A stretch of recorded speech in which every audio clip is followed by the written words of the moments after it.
All right, we are now on. So we just talked about communities. We talked about um, relationships called symbiosis. So that was community interactions, living things interacting with other living things.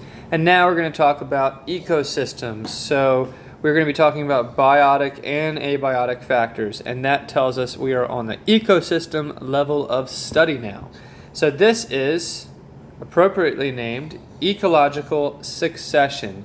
It is a series of changes that occurs in an ecosystem, and that series is pretty predictable. So the series begins in one of two places. It can either begin here or here. So let me explain.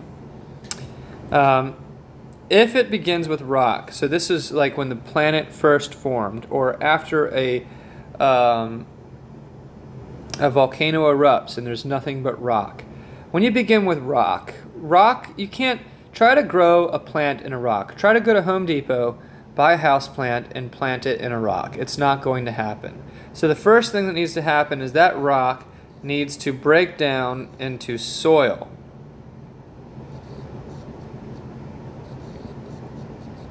And so what process does that? The first step in ecological succession is all about weathering. Weathering. So weathering is things like waves or wind or something that will break down that rock. One thing that can break down rock really well is lichen and moss. So basically, if you have a rock, you might have seen this if you've ever taken a walk in the woods. You might get this fuzzy green stuff growing on it, and then you also might get some like flaky, you also might get some flaky green stuff. Ew, that's not what I wanted.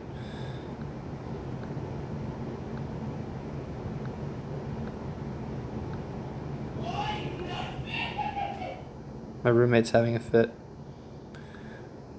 You might get some flaky green stuff on that too. And so what is this stuff growing on here? Well, that's plant and fungus. And the thing that's cool about these is they have roots. They have roots that penetrate into the rock. And eventually, so what the lichen and the fungus are really good at taking up is phosphorus and nitrogen and all sorts of minerals from those rocks. And so eventually, that is going to break down that rock into tiny pieces and make it more available for other plants to start growing. And so then you have soil. So from soil, you can have plants start to grow. And so those first plants that grow are called a pioneer's, not a pioneer. These are the pioneers. Well, they're called plants. So those very basic plants grow, and they provide shade. And so that shade then allows bigger plants to start to grow from underneath. Actually, it would be more like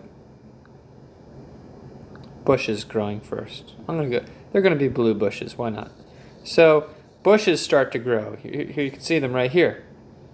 And from those bushes, bigger trees start to grow in their shade. As those bushes die, they also enrich the soil, and so bigger stuff starts to grow. And these are usually evergreens and trees that don't live very long. Eventually, those trees, they have other trees growing under them. Eventually, those trees are the big ones, and they grow to be very tall, and they become the adult version of the community. So this is called this last step. So here we had 1, 2, 3, 4, 5 steps. On that fifth steps, that is called the climax community.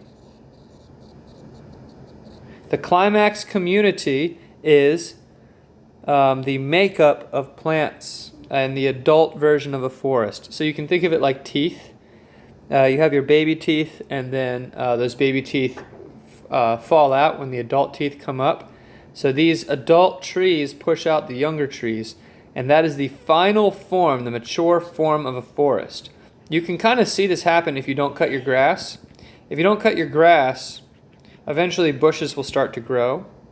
And then from the bushes, you'll get little tiny seedlings, little tiny trees that start to grow. And if you leave it long enough, trees will start to grow. And if you keep leaving it, eventually a forest will grow. You can kind of see this in fields that start to overgrow. And so that is succession. Succession is the step-by-step process that things grow until they reach their climax community. Sorry about that. Hey, I have friends too. Okay, so anyway, yeah, that's it.